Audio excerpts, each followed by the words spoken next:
Jadi memang kalau kita berbicara tentang kedatangan orang-orang dari Timur Tengah, terutama dari Yaman, ini kan sebenarnya memang kita harus berbicara tentang operasi-operasi yang dilakukan oleh negara-negara kolonial yang menjajah. Nah, kalau kita berbicara tentang operasi-operasi pemecah belahan awal di Indonesia ini, kita tidak bisa berbicara tentang Snoukhurgronya. Kita harus bicara soal Snoukhurgronya. Kalau kita mau berbicara tentang Snoukhurgronya, kita berbicara tentang seorang orientalis Yahudi dari Budapest, dari Hongaria, namanya Ignaz Goldziher.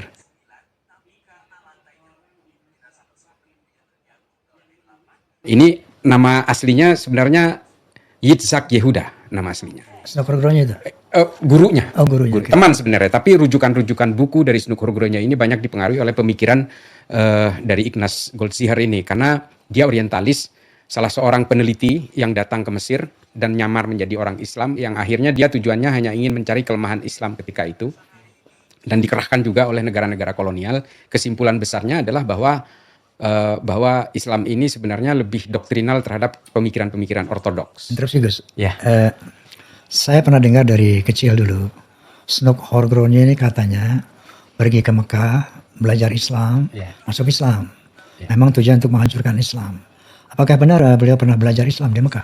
Pernah, memang pernah belajar di Mekah. Snoukhurnya berhasil memasuki Mekah pada tahun 1885 berkat hubungan baiknya dengan gubernur Ottoman di Jeddah. Di Mekah, Holnyu berhasil menarik hati para ulama agar membimbingnya untuk mempelajari agama Islam.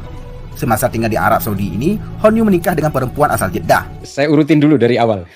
Ketika dia membaca banyak hasil jurnal ilmiahnya Goldziher ini, yang orang Yahudi ini, Goldziher ini salah satu teori pentingnya adalah bahwa hadis-hadis yang direproduksi oleh orang Islam ini sebenarnya dibuat pada abad pertengahan. Ini bukan otentik dari Nabi Muhammad. Itu pemikirannya Goldziher. Sehingga kemudian merangsang Snoukhurgronya untuk melakukan penelitian, terutama ke Mekah. Nah, di Mekah ini Snoukhurgronya tinggal di Jeddah, di salah satu maktab yang isinya ini orang-orang Aceh, jamaah haji dari Aceh. Nah, di situ ada salah satu temannya Snoukhurgronya ini namanya Raden Abu Bakar Jadiningrat. Nah, inilah yang memberi akses sehingga Snoukhurgronya ini bagi saya pribadi, Bang Haji, dia tidak pernah masuk Islam. Kalaupun dia berpura-pura Islam ya, dia menggunakan jubah keislaman, membajak jubah-jubah keislaman, mempelajari Islam hanya untuk kepentingan operasi politiknya negara kolonial, Belanda terutama. Nah, ini kemudian yang membuat dia bisa masuk ke Haramain. Karena menurut Abu Bakar Jadiningrat ini, dia digambarkan sebagai orang Islam, mu'allaf, yang dia tertarik untuk mempelajari Islam. Sehingga dia leluasa sekali ketika itu di Mekah, melakukan penelitian-penelitian itu. Nah, yang paling menarik itu, penelitian akhir dari Snoukhurgronya di Mekah itu, bahwa orang-orang Hindia Belanda, orang Jawa dia sebut di dalam bukunya. Jawa itu maksudnya orang-orang Hindia Belanda, jajahan Belanda, Indonesia lah. Itu dikatakan bahwa orang Indonesia itu cenderung inferior. Inferior itu merasa rendah diri di hadapan orang Arab. Nah, orang Indonesia itu sampai tidak ada yang berani menjadi ustadz, menjadi guru di Mekah, karena dia tidak mau berada di atasnya orang Arab. Sehingga salah satu-satunya guru yang dia kenal itu namanya Ustadz Zainal Abidin dari Sumbawa. Padahal orang pintar dari Indonesia itu banyak. Tapi karena orang Indonesia ini inferior di bawah orang Arab di Mekah itu, sehingga tidak ada yang mau menjadi ustadz. Tidak mau melewati orang Arab. Saking takutnya. Sebentar, kan ada berita Syekh Nawil Al-Bantani, kemudian Syekh Junaid Al-Batawi, kemudian dari Al-Minangkabau. Itu juga kan mengajar di Mekah, Ustaz. Ya, tapi dalam pandangan Snoukhurgronya, mungkin pada zaman Snoukhurgronya melakukan penelitian itu, pandangan perspektifnya Snoukhurgronya itu. Nah, nanti ini hubungannya adalah rekomendasi Snoukhurgronya ketika dia kembali ke Leiden, ke Belanda. Nanti dia menemukan kesimpulan-kesimpulan kepada pemerintah Belanda bahwa kalau mau menghentikan perlawanan-perlawanan dari masyarakat Indonesia, ada 3 kuncinya. 1, jangan memerangi para raja atau sultan. Karena kekuatan perlawanan bangsa Indonesia terhadap Belanda itu berada di ulama-ulama lokal yang sudah melakukan blending antara Islam dengan budaya. Nah, ini nanti hubungannya nanti akar genealogisnya Bang Haji, ke belakang itu nanti akan berdampak.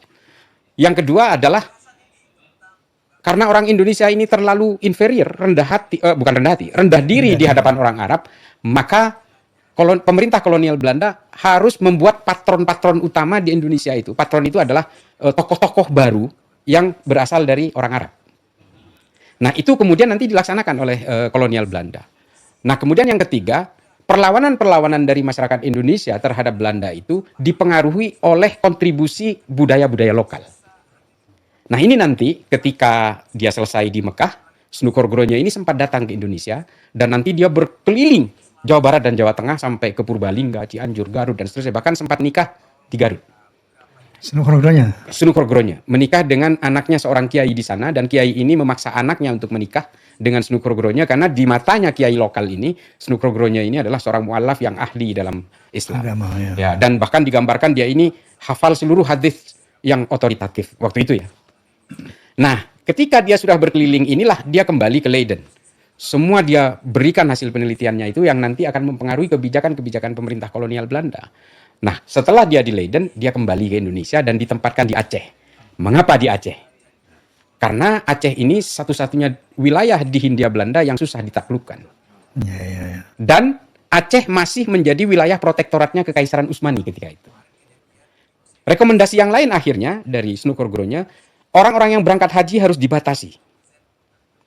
Supaya apa? Supaya tidak terpengaruh oleh pemikiran-pemikiran revolusioner dari orang-orang di Arab yang sesama orang Indonesia. Nah, ini akhirnya nanti akan dibatasi itu oleh pemerintah kolonial Belanda.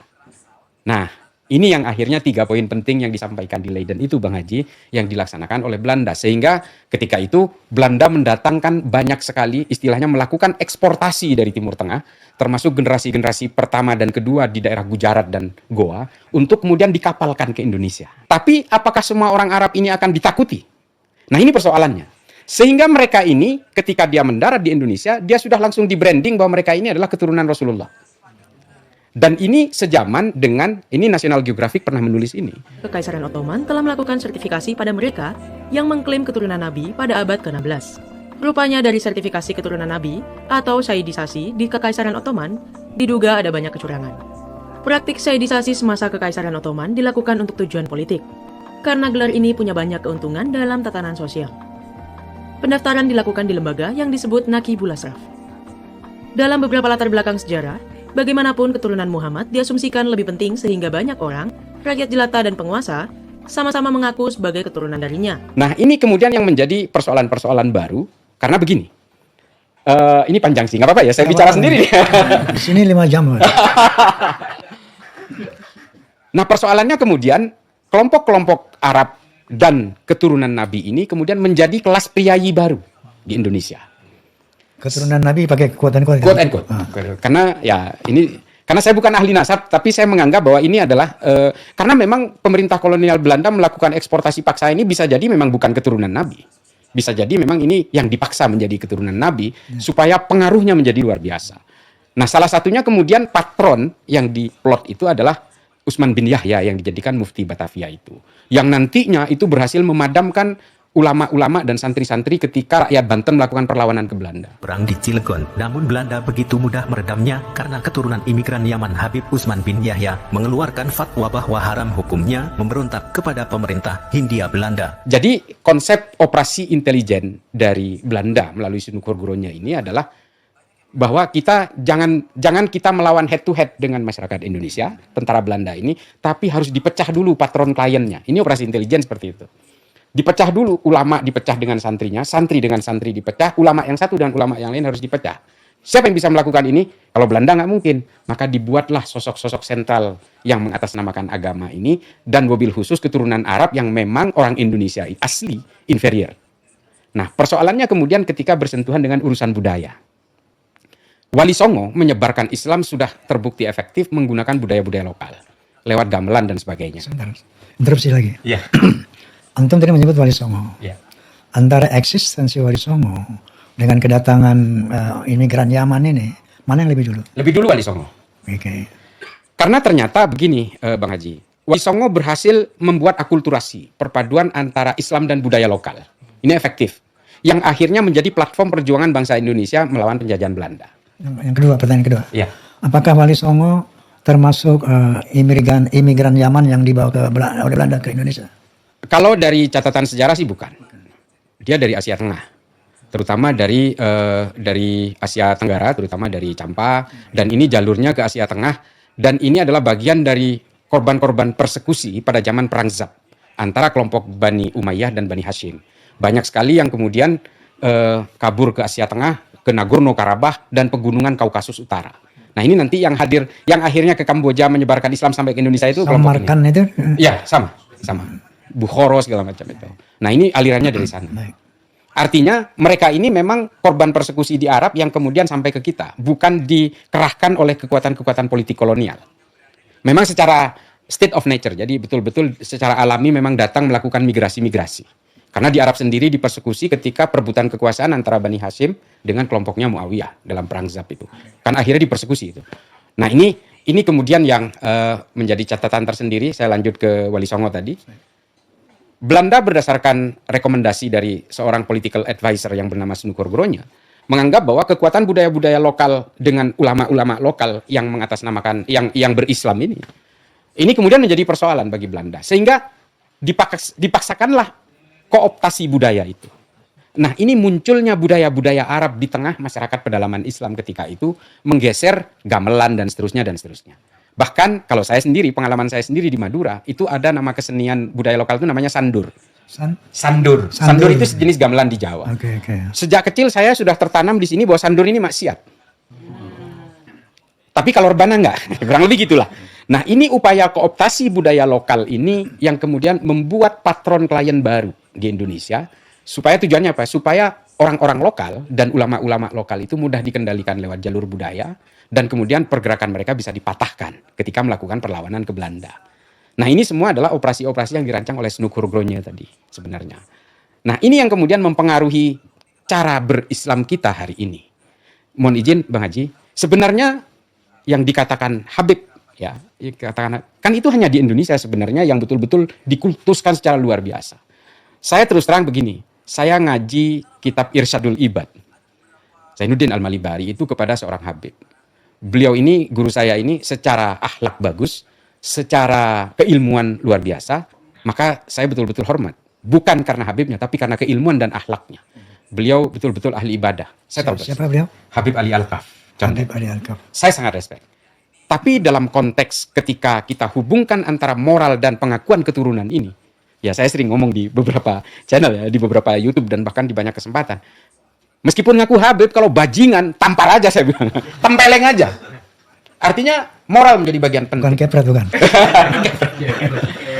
Karena saya selalu mengatakan begini, Rasulullah ini kan mewariskan moral kepada kita.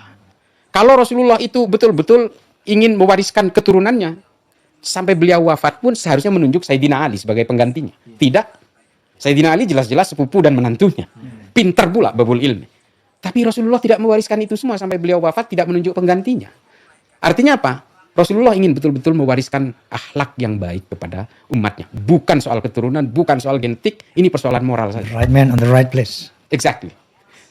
Nah ini kalau saya pribadi menganggap gitu. Kalau bicara soal nasab ya terus terang mungkin banyak yang mumpuni, ada ahli filolog segala macam, ada filolog, ada belakangan Gus Imad juga menyuarakan itu. Saya ya berterima kasih banyak dengan pengetahuan-pengetahuan seperti itu. Tapi kalau mau berbicara tentang bagaimana masa kecil saya yang betul-betul terjajah seolah-olah seorang Habib itu adalah masterpiece yang tidak mungkin salah, seolah-olah ini maksum. Saya menganggap bahwa sejak dulu saya tertipu rupanya. Karena setelah dewasa saya ditipu berkali-kali oleh orang yang mengaku Habib. Soal cincin lah, soal sarung lah, saya sering ditipu masalahnya. Dan berbekal takdim itulah kemudian saya rela ditipu berkali-kali. Ikhlas. Supaya dapat syafaat. Astagfirullah. Astagfirullahaladzim. Jadi ya kalau bagi saya Bang Haji, moral, akhlak bagi saya itu menjadi patokan bagaimana saya menyikapi respect terhadap orang. Jadi saya sudah tidak terpesona lagi ada ngaku Habib gitu tapi malak-malak duit ya saya usir dari rumah, nggak ada cerita. Ya, apalagi jadi, belakangan ada apa state of mind gitu ya, ada temuan-temuan seperti yang dilakukan oleh Kiai Imad, termasuk Menahim Ali dan sebagainya, termasuk beberapa teman-teman yang hari ini mengamplifikasi itu. Ya oke, ini sebagai spektrum baru dalam cara saya berpikir bahwa bagi saya ini Bang Haji, mohon maaf, semua manusia apapun keturunannya menurut saya dilahirkan dengan harga diri yang sama. Insya Allah. Itulah yang sebagaimana sering saya utarakan dalam podcast ini. Sebetulnya nggak ada arti apa-apa nasab di sisi Allah. Nggak ada harganya nasab itu. Sampai berulang-ulang Nabi mengatakan la fadla li Arabiyyin ala ajamiyyin al jannatu lil muttaqina walau kana 'abdan habasyian wa narul asma kana sayyidan quraisyan hashimiyan. Jadi ternyata nasab itu tidak membawa keselamatan dan kebahagiaan orang di hadapan Allah Subhanahu wa taala. Illa taqwallah. Kan seperti itu. Nah, inilah yang mereka-mereka ini kaum Ba'alawi sering mendoktrin umat Islam sebagai muhibbin mereka, kalau tidak menyintai kami, tidak menyintai Rasul. Kalau tidak mencintai kami, tidak akan mendapat syafaat dari Rasulullah SAW. Ini kan sebetulnya yang kita tahu dalam Al-Quranul Karim, anak Nabi aja masuk neraka. Nabi Nuh, bapaknya Nabi saja masuk neraka. Nabi Ibrahim, istrinya Nabi saja masuk neraka. Nabi Lut alaihissalam. Kemudian pamannya Nabi saja masuk neraka. Jadi hal ini dinafikan, seakan-akan dinafikan oleh mereka bahwa kalau keturunan Nabi saja, anak Nabi saja, kata Nabi, dipotong tangannya. Apalagi lagi keturunan yang jauh banget ya, melakukan hal-hal negatif, apalagi muhibinnya gitu loh. Kan lebih jauh lagi itu. Nah, inilah yang astagfirullahaladzim, kaum muslimin saudaraku, warga negara Indonesia saudaraku, coba waspadalah tentang hal ini ya. Artinya kenapa orang-orang yang punya komitmen tentang keislaman yang benar dan keindonesiaan, yang peduli tentang keindonesiaan yang benar ya, selalu menyuarakan tentang hal ini. Jadi kembali tadi Ustaz Gus juga sih. Istilah aja Bang sih. Istilah Barawi. Istilah Gus Barawi. Nggak sampai hati kalau pengen nama. Kita harus menghargai ilmu bukan nasab itu. Allahumma sholli ala Muhammad. Astaghfirullahaladzim. Baik Gus. Tadi Gus selalu mengatakan Arab. Bahwa bangsa Arab, datangnya Arab. Sementara Ba'alawi di sini kan bukan Arab. Ternyata kan bukan Arab. Beliau-beliau yang terhormat ini kan artinya dari Yaman. Bagaimana antum tadi menceritakan sejarah orang-orang Belanda, quote and quote, mengekspor orang-orang Arab ke Indonesia karena kalau orang Indonesia dengar Arab, waduh langsung terbayang Rasulullah. Karena Rasulullah ini orang Arab.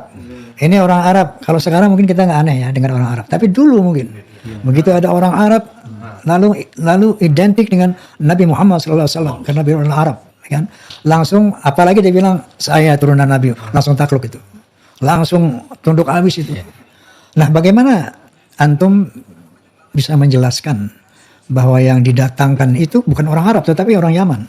Dari hasil penelitian Snook Horgrone itu kan melihat secara genetik Arabnya.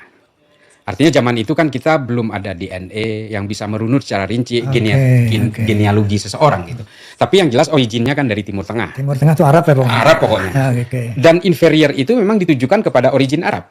Bahkan kalaupun ada seorang Yahudi yang kan Yahudi sama Arab ini kan sebenarnya satu rumpun. Jadi sama-sama berasal dari bangsa Aramik. Makanya bahasanya Ibrani terus kemudian menjadi bahasa Arab. Ini kan akar-akar bahasa yang sebenarnya satu rumpun semua. Jadi anti-Semit itu sebenarnya bukan anti-Yahudi juga, tapi hanya juga anti-Arab sebenarnya, gerakan anti-Semit di Eropa dulu itu. Nah, origin Arab ini yang kemudian memang dipakai oleh pemerintah Hindia Belanda. Kenapa kok dari Yaman? Mungkin ketika itu Yaman adalah wilayah yang paling terbelakang, yang memang secara kultur geografisnya memang yang paling tidak memungkinkan, sehingga diambil dari orang-orang Yaman yang memang kehidupannya memang sangat susah lah, kurang lebih begitu. Karena berbagai imigran di Libanon yang juga keturunan Arab ini banyak yang berasal dari Yaman, yang kemudian keturunannya itu banyak bermigrasi ke Amerika Selatan dan menjadi Katolik. Ada Fernando Haddad. Ini kalau di Indonesia dengan marga Al-Haddad ini, disungkam-sungkam ini. Tapi di Brazil dia Katolik. Carlos Munim, bekas presiden Argentina. Carlos Menem. Ini kan keturunan dari Suriah yang juga nenek moyangnya pendatang dari Yaman. Jadi memang yang berkecenderungan punya gairah tinggi untuk merantau itu memang dari Hadramut. Makanya dipilihlah mungkin oleh pemerintah kolonial Belanda ketika itu orang-orang Hadramut yang memang punya naluri merantau. Dan secara ekonomi juga di kawasan Arab ya, sampai hari ini sih. Kebetulan saya sudah pernah sampai ke sana. Sengsara betul. Orang Yaman itu ya. Memang orang Yaman, dan memang ya ini mohon maaf saya bukan stereotip atau rasis, tapi memang banyak sekali orang Yaman setelah merantau menjadi kaya seperti Bin Laden. Ini kan pendatang dari Yaman Oke. yang menjadi kontraktor nomor 1 di Saudi dan melahirkan Osama bin Laden. Ini juga secara genetik dari Yaman. Osama bin Laden itu Yaman. Yaman, bin Laden itu kan dari pendatang dari Yaman yang kemudian menjadi kontraktor di Arab Saudi dan kaya. Dulu di Masjidil Haram, cleaning service-nya Bin Laden Corporation. Sekarang sudah diganti karena nama Bin Laden ini sudah dirusak oleh Osama. Oke. Enggak, yang maksud apa Bin Laden ini Ba'alwi? Saya kurang tahu kalau itu. Kalau itu saya kurang tahu. Tapi yang jelas dari Hadramut. Dan rata-rata semua pendatang yang origin dari Timur Tengah itu memang dari Yaman kebanyakan.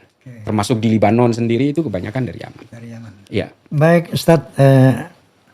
Islam. Bukan Ustaz, bukan Kiai. Baik. Islah Ustadz. Islam nggak bisa lah pakai nama.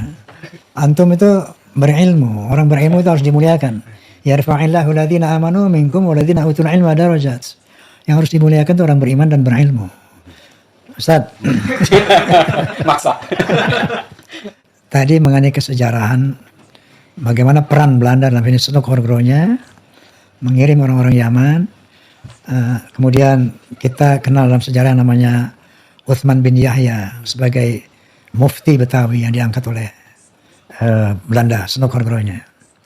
Kemudian ada dalam sejarah dikatakan bahwa Utsman bin Yahya ini dalam rangka menjalankan tugasnya sebagai ulama untuk menundukkan pejuang-pejuang Islam yang notabene adalah kelompok dari Wali Songo tentunya yang telah terdahulu eksis di Indonesia.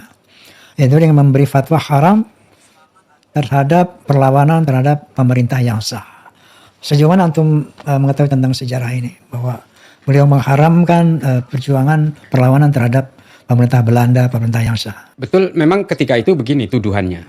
Fatwa ini keluar ketika tuduhan itu datang dari Belanda. Bahwa kelompok-kelompok ulama dan beberapa santri yang melakukan perlawanan kepada pemerintahan Belanda, ini dianggap ingin kembali kepada kekuasaan Kekaisaran Utsmani. Tuduhannya seperti itu. Dan mereka membuat framing bahwa kelompok-kelompok perlawanan terhadap Belanda ini adalah orang-orang yang fundamentalis dan ortodoks. Nah, fatwa itu kemudian keluar setelah framing dari Belanda itu muncul juga. Bahwa ini fatwa haram karena pemerintahan yang sah. Persoalannya, kalau buat saya salah satu penggemar dari seorang ahli sejarah dan sosiolog dan ahli ekonomi Islam namanya Ibnu Khaldun. Penggemar Roma Irama. Kalau Bang Haji Roma Irama ini bukan pemikir, buat saya dewa. Saya ingat betul waktu kecil itu. Kalau Bang Haji itu filmnya muncul di Bangkalan waktu itu. Iya, Madura. Saya naik truk rombongan. Kita nyarter truk kol diesel itu untuk datang ke gedung bioskop. Nah, di situ ada tulisan dilarang melemparkan benda apapun ke layar. Karena kalau Ucok Aka Harahap itu muncul, wah langsung itu bakiak, sepatu, sendal mayang semua. Yang kesian pengusaha bioskopnya layarnya robek. Saking cintanya kepada beliau. Jadi mohon dirubah dari jangan dewa, Pak. Itu musyrik itu. Tapi daripada saya rubah Pak Alawi.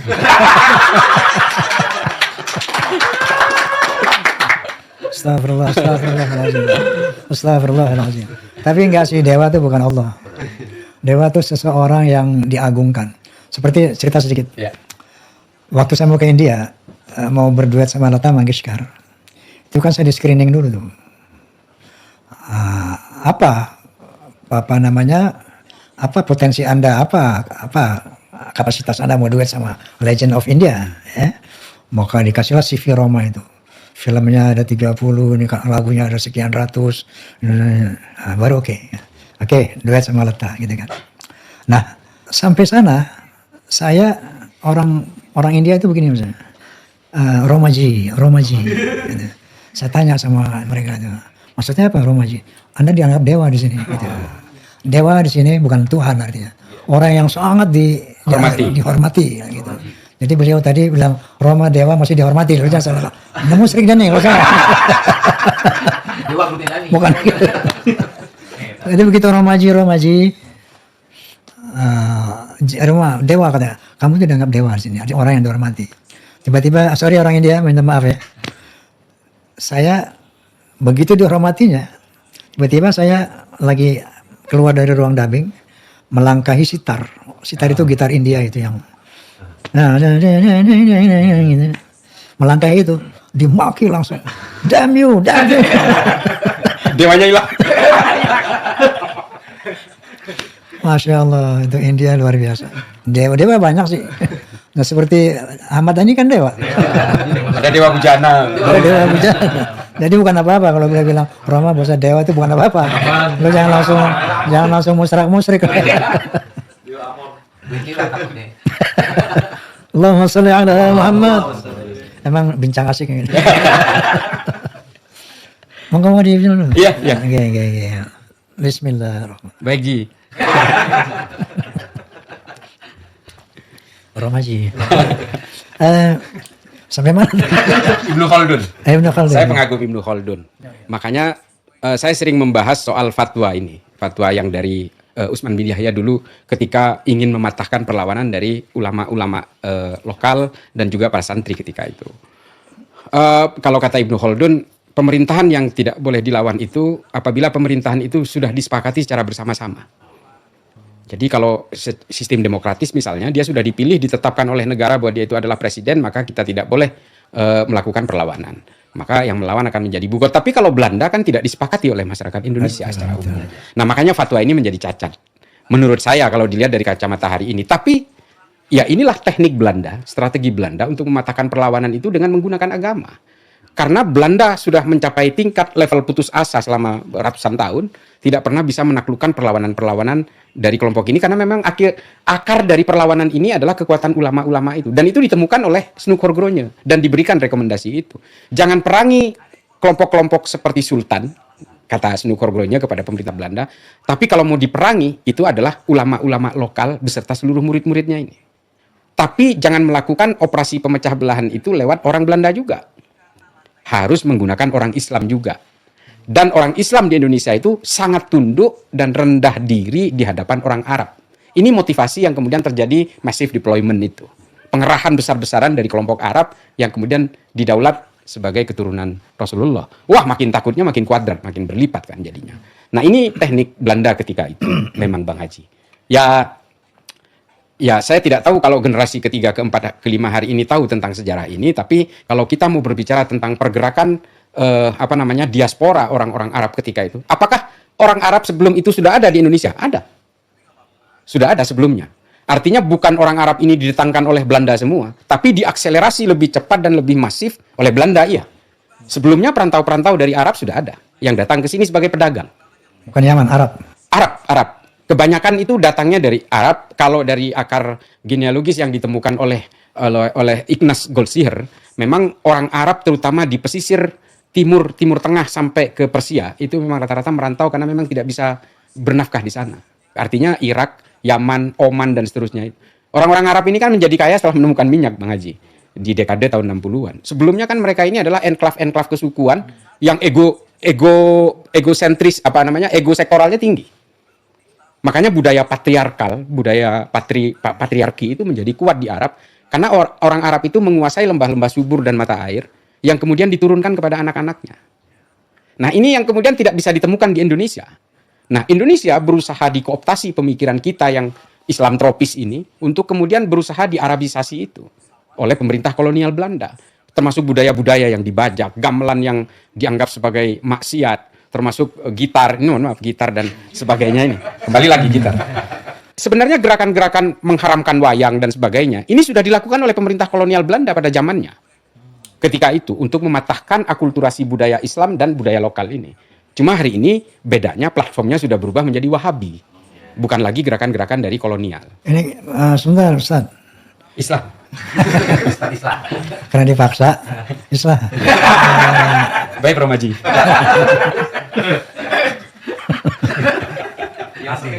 Ini kan kita tengah membahas Ba'alawi, imigran Yaman yang quote and quote beliau mengaku sebagai keturunan Nabi yang banyak diyakini oleh umat Islam Indonesia selama bahkan 500 tahun. Begitu datang tesis Kiimat, memang terjadilah satu keraguan di beberapa pihak yang terutama yang melihat misalnya perilaku oknum-oknum Ba'alawi yang di luar akhlak Rasulullah SAW. Kemudian ada lagi di samping tesis nasab berdasarkan manuskrip, ada lagi tes DNA yang membuktikan para Ba'alawi ini bukan keturunan Nabi. adalah filologi, juga membuktikan bahwa para Ba'alawi juga keturunan Nabi. Ini mengenai kaum Ba'alawi. Nah tadi kan yang antum bilang gamelan haram, wayang haram, gitar haram, itu kan bukan Ba'alawi, itu kan Wahabi. Maksud saya konteksnya kemana itu? Jadi platform yang digunakan hari ini untuk mengharamkan budaya istilahnya itu kalau secara akademik itu resiliensi budaya.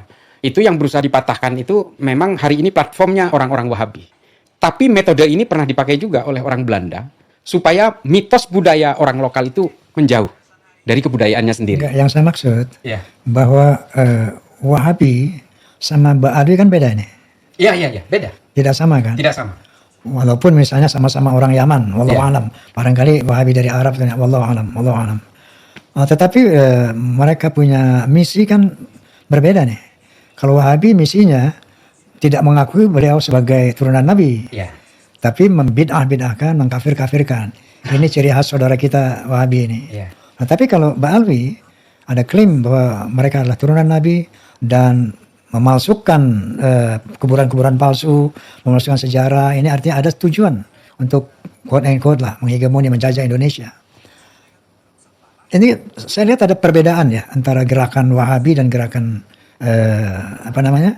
Ba'alawi.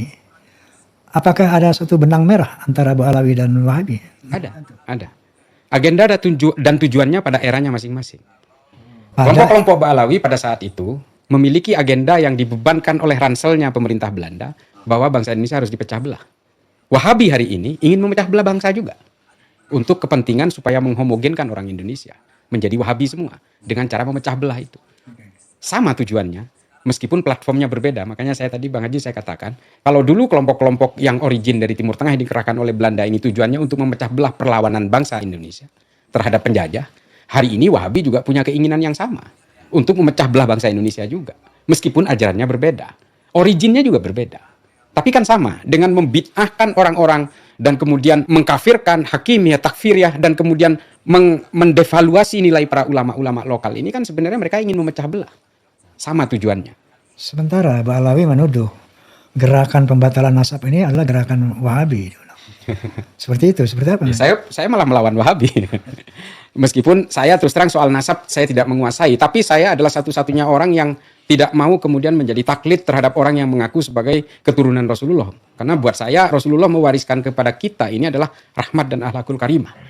Buat saya itu, mau keturunan Nabi kalau bejat ya bejat aja. Bajingan, predator seksual ya predator seksual aja. Buat saya, keturunan itu tidak menjadi penting ketika akhlak itu menjadi cacat dan cedera. Kalau buat saya ini Bang Haji. Buat semua. Iya semua. Ya artinya ini mohon maaf, makanya saya itu kadang-kadang, tapi guru ngaji saya, Irsyadul Ibad saya seorang Habib Ali Al-Kafdondet. Terus saya sering juga membaca buku-bukunya Habib Ali Al-Jufri dari Tarim, Al-Insaniyah Qabla Tadayun, Al-Iman. Itu adalah kitab-kitab yang sering saya baca. Apakah kemudian saya ingin menafikan itu? Ya tidak. Karena ukuran seseorang bagi saya, kemuliaan orang yang harus saya hormati itu adalah ketika dia menjadi seorang yang ahli ibadah, berilmu, dan berakhlakul karimah. That's it, 3 poin itu kalau buat saya. Itulah yang menjadi warisan Nabi kepada kita hari ini. Lalu tiba-tiba ada orang ngaku sebagai keturunan Nabi, dia Habib, marganya ini, marganya itu, tapi buat nipu umat, buat membodohi umat, menghipnotis umat. Buat saya udah ke laut aja lah. Di sini jauh loh.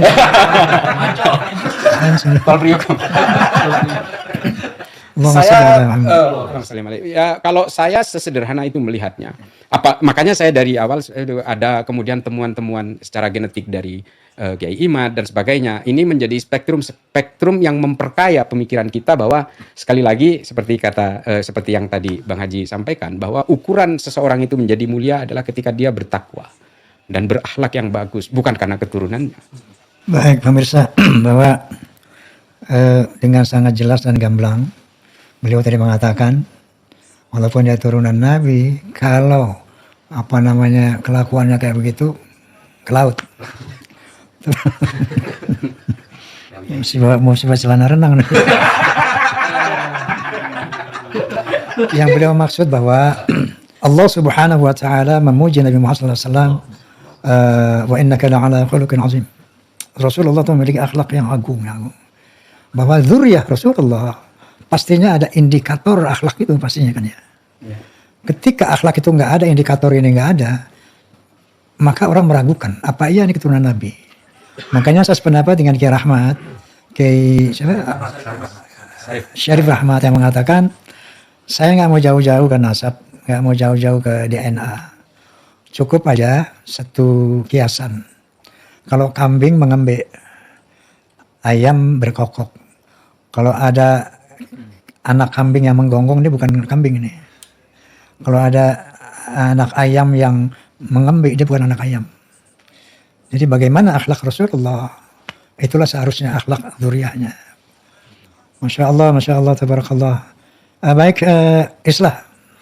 Dengan Ustaz nggak mau? Islah. Masya Allah, tabarakallah. Gus Islah. Nggak sampai hati gue ngomong Islah. Ini pun Gus, bahwa barangkali ada last statement yang Anda sampaikan, karena katanya ada keperluan lain yang ingin Anda sampaikan kepada pemirsa. Ya, terima kasih Bang Haji. Jadi apa yang saya ceritakan tadi bukan berarti saya ngarang gitu ya. Silahkan di googling, baca, tapi masih belum ada yang menerjemahkan soal apa yang saya sampaikan tadi secara genealogis. Mulai dari Ignaz Goltzinger sampai ke tadi yang Utsman bin Yahya yang segala macam itu sudah ditulis oleh seorang doktor dari Oxford. Namanya Kevin Fogg. Judulnya Seeking Arab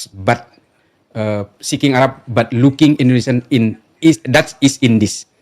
Kalau mau gampang tinggal cari aja Seeking Arab Looking at Indonesian, pasti muncul. Dan di situ jelas semua. Bagaimana si tadi Snook Horgronya segala macam itu dijelaskan tuntas sampai massive deployment yang saya bilang tadi itu ada di banyak tulisan kalau kita mau, dan itu sangat akademis karena ini jurnal. Jurnal itu dipertanggungjawabkan secara historik maupun secara literatur. Itu udah pasti. Dan saya sudah membaca semua itu. Soal nasab, saya mohon maaf tadi saya tidak mau membahas karena saya memang bukan ahlinya itu. Pada intinya adalah mungkin yang terakhir ini Bang Haji, bahwa yang harus kita perhatikan dari cara hidup kita ketika ada di dunia ini, bahwa semua manusia keturunan siapapun diciptakan oleh Tuhan yang sama. Jangan pernah merasa kemudian salah satu menjadi lebih terhormat dari yang lain karena faktor genetik. Semua manusia, apapun keturunannya, apapun sukunya, dilahirkan dengan harga diri yang sama. Harga diri itu menjadi mulia ketika dia bertakwa kepada Allah. Jelas. Pasti itu ukurannya. Kemudian dia berilmu. Yang ketiga, akhlaknya karimah. Itu aja. Nabi selalu mengajarkan itu. Kalau kita mau baca sirah siapapun yang nulis, pasti selalu bertumpu kepada 3 hal itu. Nah, itu yang mungkin menjadi... Jadi terus terang Bang Haji, terima kasih kepada kawan-kawan yang selama ini ingin membuka kebenaran soal hal seperti ini dengan perspektifnya masing-masing. Tapi terus terang buat saya hari ini ada semacam gairah baru. Bahwa kita selama ini terkungkung, terborgol oleh pemikiran-pemikiran lama yang kemudian membuat kita itu terhipnotis massal. Nah, mudah-mudahan bangsa Indonesia kembali kepada hitohnya. Bahwa kita menghormati manusia itu karena keilmuannya, ketakwaannya, dan kepada akhlaknya. Itu saja yang paling penting. Baik Gus, bahwa yang beliau sampaikan tadi, Qala ta'ala, a'udzubillahi minasyaitonir rajim. Ya ayuhan nas, inna khalaqnakum min dzakari wa untha wa ja'alnakum syu'uban wa qabaila lita'arafu. Inna akramakum 'indallahi atqakum. Yang artinya, hai bangsa manusia, aku telah menciptakan kamu dari seorang laki dan perempuan. Dari sana aku jadikan kamu berbangsa-bangsa. Dari bangsa-bangsa itu aku jadikan kamu bersuku-suku yang tentunya adalah bermacam-macam budaya, warna kulit, bahasa, bahkan agama. Lita'arafu, saling mengenal. Lita'arafu, saling menghormatilah. Inna akramakum 'indallah atqakum. Ketinggian derajatmu di sisi Allah bukan dari mana bangsamu, bukan dari siapa keturunanmu, tapi semata-mata dari takwamu kepada Allah Subhanahu wa taala. Baik pemirsa, sebagaimana biasanya Gus Islah ini kita ada bisikan Roma, bincang asik bareng Roma. Sekarang ada bingkisan Roma. Weh. Ini sarung tenun Roma nih, lumayan buat tidur. Bisa buat ronda? Buat ronda cocok banget tuh. Makasih Bang Haji. Bang Haji Ji. Makasih. Baik. Produksinya Bang Haji. Pemirsa, jazakumullah khairan katsira atas perhatiannya. Mudah-mudahan Allah Subhanahu wa taala membukakan pintu hati kita, mata kita, telinga kita untuk melihat kebenaran. Untuk kejayaan Islam Indonesia dan umat manusia, bangsa Indonesia khususnya. Wallahul muwaffiq ila aqwamit thoriq, billahi taufiq wal hidayah. Assalamualaikum warahmatullahi wabarakatuh. Waalaikumsalam.